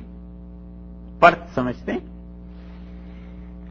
یہ ورق ہوتے ہیں نا، جیسے سونے کے چاندی کے کھانوں پہ لگاتے ہیں، اس طرح آگ کی تہیں بچھائی جائیں گی، اور دوزخ کی آگ سے اس سونے اور چاندی کو تپایا جائے گا جس سونے اور چاندی کی لوگوں نے زکوٰۃ نہیں دی تھی. اور پھر ان عورتوں اور مردوں کے پہلوؤں پر، پیشانی پہ، پیٹھ پہ اسی کو آگ کو داغ دیا جائے گا، اور یہ عمل بار بار کرتے رہیں گے فرشتے یہاں تک کہ قیامت کے 50,000 سال گزر جائیں. ان کو یہ تکلیف اٹھانی پڑے گی کیونکہ انہوں نے اللہ کا حق روک دیا اور غریب لوگوں تک وہ زکوٰۃ کا پیسہ نہیں پہنچا. یہاں تک کہ لوگوں کے فیصلے ہو جائیں گے تو پھر اس کے بعد انہیں جنت کے جہنم میں بھیجا جائے گا. جنت میں ہے تو مسلمان ہے چلا جائے گا، اور جہنم میں ہے کافر ہے چلا جائے گا. صحابہ رضی اللہ عنہ نے عرض کیا کہ اللہ کے رسول اونٹ والوں کا کیا ہوگا؟ تو رسول اللہ صلی اللہ علیہ وسلم نے فرمایا جو اونٹ والا اونٹوں کی زکوٰۃ ادا نہیں کرے گا اور اونٹوں کے حقوق میں سے پانی پلانے کے دن پانی نہیں پلائے گا اور ان اونٹنیوں کا دودھ نکال لے اور وہ غریبوں کو نہ پلائے، مراد وہی ہے کہ زکوٰۃ اس نے ادا نہیں کی، تو آپ نے فرمایا قیامت کے دن اس اونٹوں کے مالک کو چٹیل میدان میں صاف زمین پر لٹا دیا جائے گا، اور یہ اونٹ آئیں گے، اور آپ نے فرمایا پوری قوت اور صحت کے ساتھ، اور ان میں سے کوئی ان کا کسی اونٹ کا بچہ بھی گم نہیں ہوگا. مطلب قیامت میں اتنا ہنگامہ، اتنے لوگ، لیکن یہ اونٹ لائے جائیں گے. اور رسول اللہ صلی اللہ علیہ وسلم نے فرمایا کہ یہ اس کو اپنے ہونٹوں سے کاٹیں گے اور پھر اس کے بعد اس کو اپنے پاؤں سے روندیں گے، پھر ایک گروہ گزرے گا، پھر دوسرا گروہ گزرے گا، اور 50,000 سال تک یہی ہوتا رہے گا. اور اس کے بعد یہ جس چیز کا مستحق تھا وہاں بھیج دیا جائے گا، جنت کا یا جہنم. اونٹوں میں اسے زکوٰۃ دینی چاہیے تھی، دودھ میں غریب لوگوں کا خیال کرنا چاہیے تھا. اور پھر رسول اللہ صلی اللہ علیہ وسلم سے پوچھا گیا کہ بکری اور گائے والوں کا، یہی فرمایا کہ آپ نے کہا ان کے ساتھ بھی یہی ہوگا، اور وہ بکریاں انہیں سینگوں سے ماریں گی، اور آپ نے فرمایا کہ ان میں سے کسی بکری کا سینگ الٹا نہیں ہوگا اور نہ ٹوٹے ہوئے سینگ ہوں گے، اور ایک ریوڑ گزرے گا ان کا، پھر دوسرا آ جائے گا، اور 50,000 سال تک یہی ہوتا رہے گا جہاں تک کہ یہ اپنی اصل جگہ پر پہنچ جائے. اسی لیے کسی بھی جانور کا دودھ اس کی مالک کی اجازت کے بغیر نکالنا شریعت نے اسے درست قرار نہیں دیا. لوگوں کے حقوق ہیں اس میں. حضرت سمرہ ابن جندب رضی اللہ عنہ کی روایت ترمذی میں آتی ہے کہ رسول اللہ صلی اللہ علیہ وسلم نے فرمایا جب تم میں سے کسی شخص کا کسی کے مویشیوں کے پاس سے گزرو اور مویشیوں کے پاس ان کا مالک موجود ہے تو تم اس کے مالک سے پوچھ کے ان کا دودھ لینا اور وہ اگر اجازت دے دے تو وہ دودھ پی لینا اور کوئی نہ ہو اور تم پر اضطرار کی کیفیت طاری ہو جائے, زندگی موت کا مسئلہ بن جائے, ڈائبٹیز ہے, شوگر ہے, کسی کو اسے ضرورت ہے کہ کوئی چیز کھائے وگرنہ گر پڑے گا, بے ہوش ہو جائے گا, کوئی بھی چیز ہو سکتی ہے, تو رسول اللہ صلی اللہ علیہ وسلم نے فرمایا وہ 3 مرتبہ مالک کو پکارے اور اگر ان جانوروں کا مالک آ جائے تو وہ اس کی اجازت سے پی لے اور نہیں آتا تو اس حالت میں آپ نے فرمایا پھر وہ دودھ پی لے لیکن وہ اپنے گھر نہ لے کے جائے, ساتھ نہ لے کے جائے, کیونکہ ساتھ لے جانے کا مطلب یہ ہے کہ وہ کسی کے پیسے میں تصرف کر رہا ہے. اسی لیے جانوروں کا جو معاملہ ہے رہن رکھنے کا, اس کی بھی مستقل رسول اللہ صلی اللہ علیہ وسلم نے بحث کی اور بتایا کہ رہن میں جو جانور رکھے جاتے ہیں, رہن سمجھتے ہیں, رہن کا لفظ پتہ ہے نا, مورگیج, صحیح ہے. حدیث میں آتا ہے رسول اللہ صلی اللہ علیہ وسلم نے بتایا, صحیح بخاری کی روایت میں آتا ہے, آپ نے فرمایا جس سواری کو رہن رکھا جائے اس پر اس کے چارے اور دیگر اخراجات کے عوض میں سواری کی جائے گی, اور جب اس کو رہن رکھا ہوا اور جس مویشی کو رہن رکھا ہے اس کے اخراجات کے عوض میں اس کا دودھ پیا جائے گا جبکہ اس کو رہن رکھا, اور اس مویشی پر خرچ کرنا اور اس کی ذمہ داری آپ نے فرمایا جو اس کا دودھ پیتا ہو. یہ حدیث جو ہے کہ رہن رکھی ہوئی چیز سے نفع اٹھانا وہ کیا ہے. ایک آدمی چیز کو رہن رکھ دیتا ہے, مثلا اس نے کہا کہ یہ بھینس تم رکھ لو اور 10,000 روپے مجھے دے دو, اور میں جب 10,000 دوں گا تو میری بھینس مجھے واپس دے دینا. اب بظاہر حدیث سے معلوم ہوتا ہے کہ رسول اللہ صلی اللہ علیہ وسلم نے اجازت دی ہے, اور اس حدیث سے امام شافعی رحمۃ اللہ علیہ نے اور ظاہری جو ہیں انہوں نے استدلال کیا ہے کہ رہن سے نفع اٹھانا جائز. لیکن امام ابو حنیفہ, امام مالک, امام احمد رحمۃ اللہ علیہ وغیرہ نے رہن والی چیز سے نفع اٹھانے کو وہ کہتے ہیں کہ اس کا مطلب یہ ہے کہ اس نے پیسے دیے, پیسے میں یہ چیز اپنے پاس لے لی, اب اس چیز کو اپنے پاس رکھ کے اس سے نفع جو اٹھا رہا ہے تو یہ تو پیسے پہ ہی سود لے رہا ہے نا. وہ کہتے ہیں یہ جو نفع اٹھا رہا ہے یہ اس کا سود ہے, اور یہ جو ائمہ ہیں وہ کہتے ہیں کہ یہ سود رسول اللہ صلی اللہ علیہ وسلم نے جس زمانے میں کہا تھا کہ یہ جائز ہے اس زمانے میں سود کی حرمت نازل نہیں ہوئی تھی. 10,000 روپے دے دیے, بھینس لے لی, اس نے کہا 10,000 دے جانا, اپنی بھینس واپس لے جانا. اب رہن میں آ گئی نا, اب رہن میں جو چیز آئی ہے اس کے دودھ سے وہ فائدہ اٹھا رہا ہے, اس سے گھی بھی ہو رہا ہے اور اس سے مختلف پروڈکٹس اس کی تیار ہو رہی ہیں, اور وہ نہ 10,000 روپے دے سکے نہ اپنی بھینس لے جا سکے. اس کو فقہا نے منع کیا ہے. حنفی فقہا اس کے شدید مخالف ہیں. اس لیے رہن والی چیزیں جب عام ہونا شروع ہو گئی مسلمانوں میں تو فقہا نے کہا اچھا اس کا ایک اور طریقہ ہے, اور وہ اس طرح کیا جا سکتا ہے کہ بجائے رہن کے یہ آپس میں سودا کر لیں اور قرض جو ہے اس کو کر لیں. آسان صورت یہ ہے اس کی کہ ایک آدمی نے اپنی گائے, گھوڑا, کوئی چیز کسی کے پاس رہن رکھ دی, 10,000 روپے افسر کیا لے لیے, تو حل یہ ہے کہ رہن رکھنے کی بجائے گائے یا گھوڑے کو اس کے ہاتھ فروخت کر دے کہ جی 10,000 میں نے یہ بیچ دی چیز. اب یہ اس بھینس پہ جو بھی عمل ہے, دودھ کا لینا ہے, فرض کر لیجئے کہ اسے زمین کو پانی دینا ہے, جو چیزیں کرنی ہے یہ کر سکتا ہے, لیکن اس بھینس کو فروخت نہیں کر سکتا. اب وہ 10,000 جب واپس کرے گا تو یہ اس بھینس کو واپس کر دے گا. اس بیع کی قسم کو فقہا عام طور پر لکھتے ہیں کہ بیع الوفا. بیع الوفا کا مطلب یہ ہوا کہ خریدار جو ہے، خریدنے والا، وہ اپنے معاہدے کو پورا کرنے کا وعدہ کرتا ہے کہ جب فروخت کرنے والا خریدار کو قیمت واپس کر دے گا تو اس چیز کو واپس کر دے گا. فقہا اسے ہی لکھتے ہیں البیع الجائز. یہ آج کل جو جدید بینکاری ہو رہی ہے، اور بہت سے لوگ جنہوں نے ان چیزوں کو پڑھا ہی نہیں ہے وہ بھی سود کے مسائل میں دخل دیتے ہیں. ان سے کوئی پوچھے کہ یہ ساری چیزیں آخر کیا ہیں، کوئی تعریف نہیں پتا اس کی.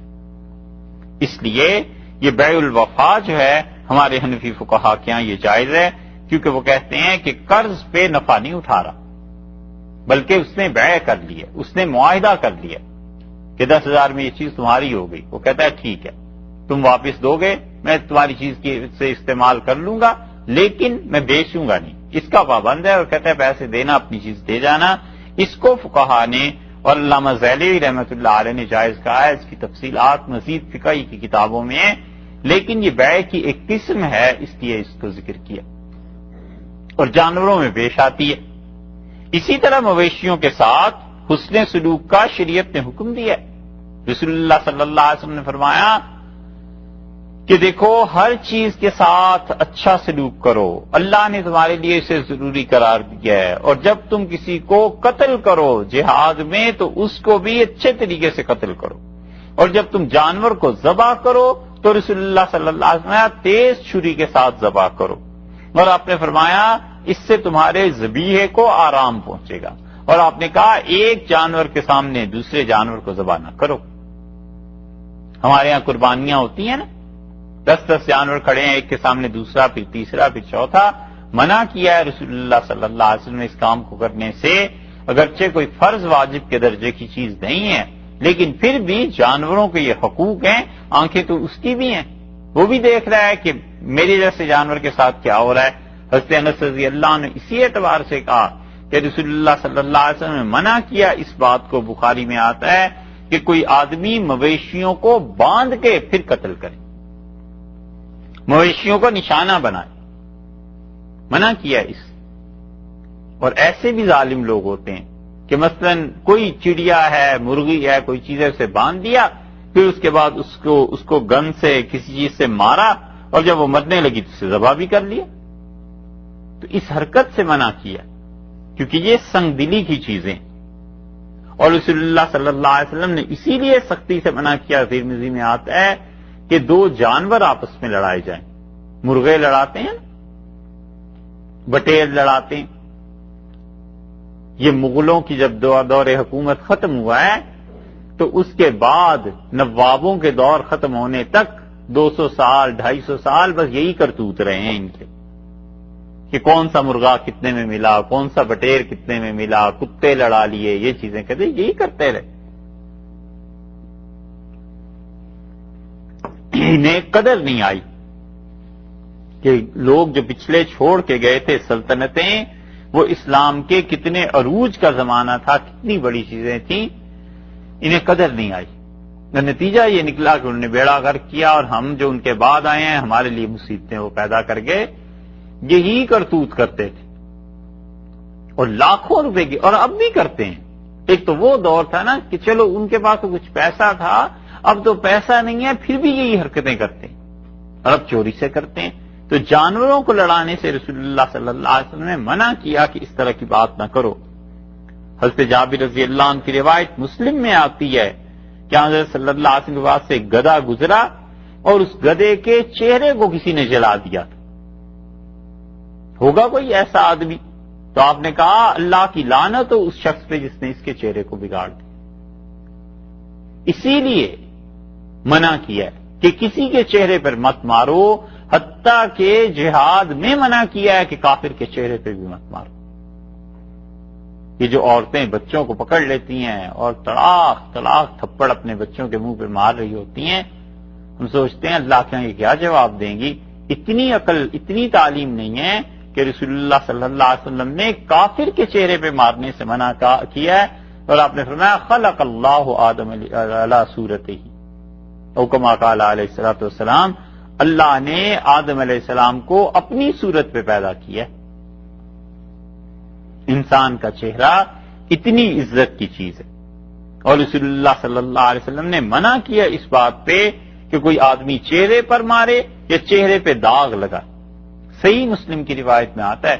اسی لیے پتہ نہیں اب تو شاید یہ رسم مسلمانوں میں نہیں رہی.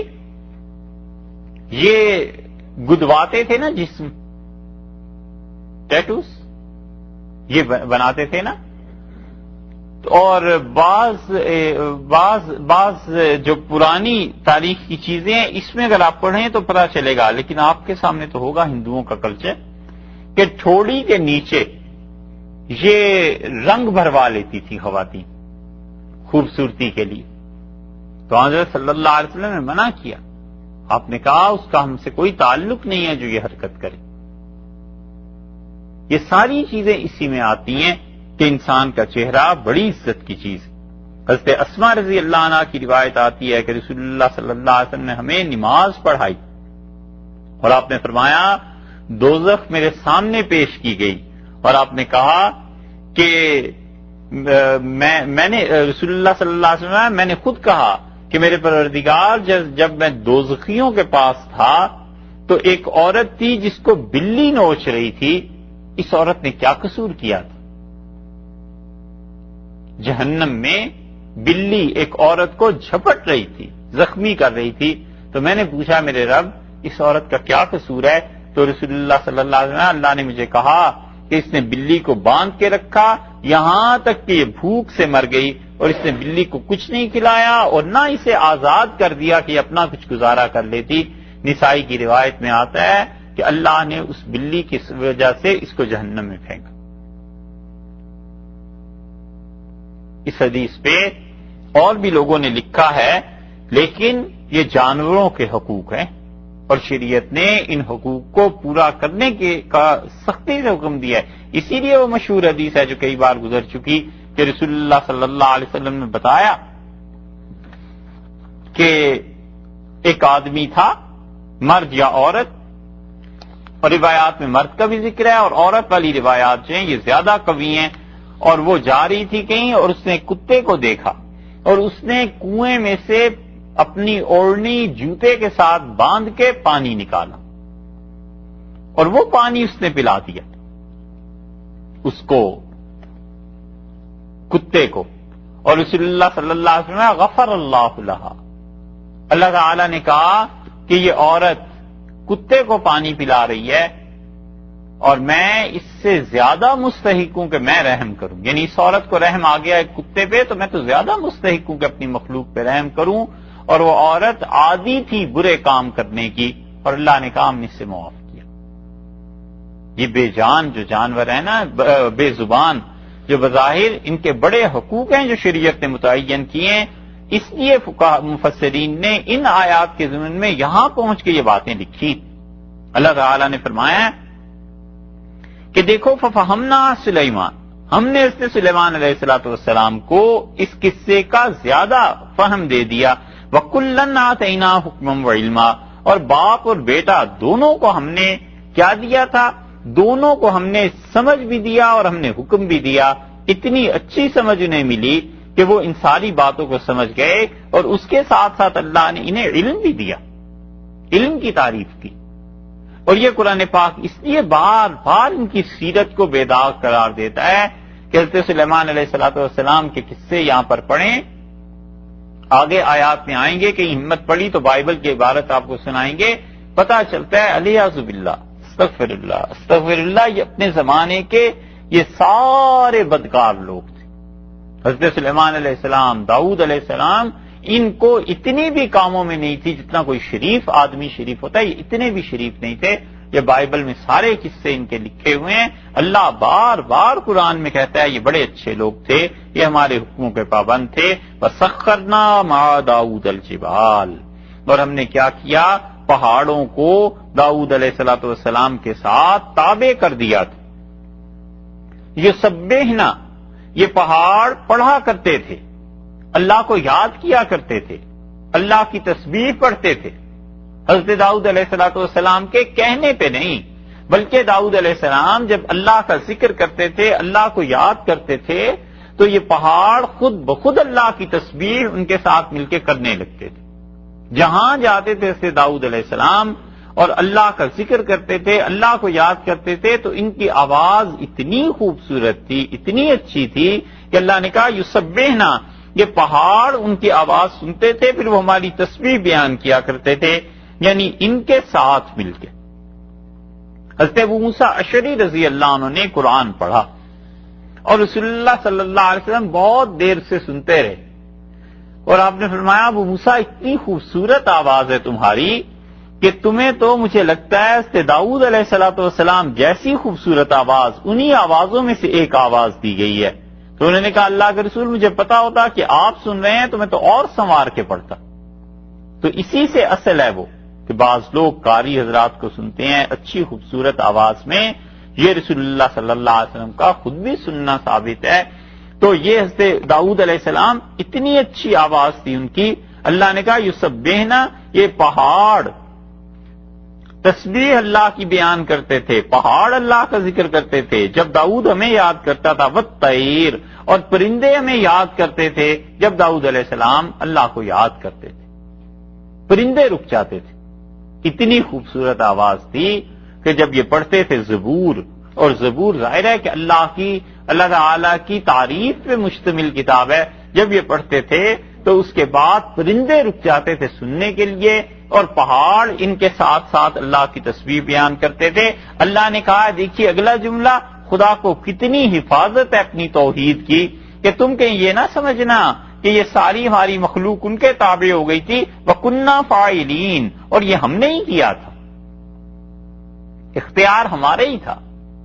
اتنی بڑی چیز کہ داؤد علیہ السلام کے ساتھ اللہ کے فرشتے، اللہ تعالیٰ کی طرف سے یہ پرندے اور پہاڑ مقرر ہو گئے کہ وہ ذکر کریں۔ اللہ نے کہا یہ ہم نے ہی کیا تھا، یہ ہمارا ہی فعل تھا، ہم اس کے کرنے والے تھے۔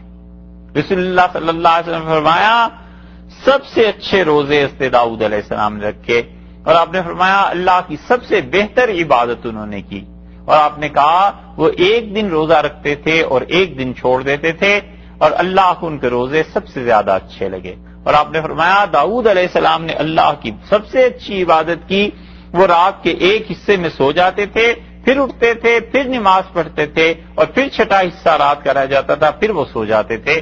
تو رات میں اٹھ کے عبادت کر کے پھر سونا، پھر فجر کے لیے اٹھنا، اور حضرت داؤد علیہ السلام نے اتنا اس کا اہتمام کر لیا تھا کہ ان کے ہاں ان کے محل میں ایک کمرہ بس رہتا تھا، خود عبادت کرتے رہتے تھے، جب سونے کا وقت آتا تھا اٹھ جاتے تھے، ان کی اہلیہ آ کے عبادت کرنے لگتی تھی، ان کا وقت چلا جاتا تھا بیٹا آ کے عبادت کرنے لگتا تھا، بیٹا اٹھ کے جاتا تھا نوکر آ کے خدا کو یاد کرنے لگتے تھے، 24 گھنٹے اس گھر میں کوئی نہ کوئی اللہ کو یاد کرتا ہی رہتا تھا۔